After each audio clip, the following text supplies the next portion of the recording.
idol, andito na naman ang inyong Chong. Eto nga, at for today's video, nagluto na naman ang aking misis na rin tuyo at saka sardinas na may upo. Aba, ay pag ganitong ulam ay talaga naman, hindi natin pwedeng palalampasin yan. At napakasarap niyan dahil yan ang paborito ko mga idol. At dito nga sa portion na ito, ako'y nagsandok na ng kanin at hindi na nagalingos-lingos man din ang inyong tiyong basta paborito ay tunay. Kahit pa yan, ay kahit ano, sarap naman talaga.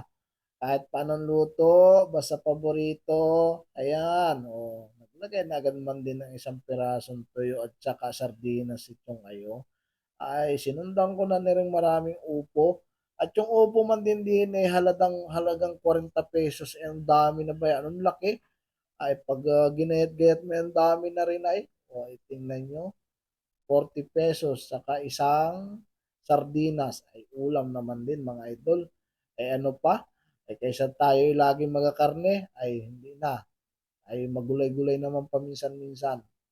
Mahirap.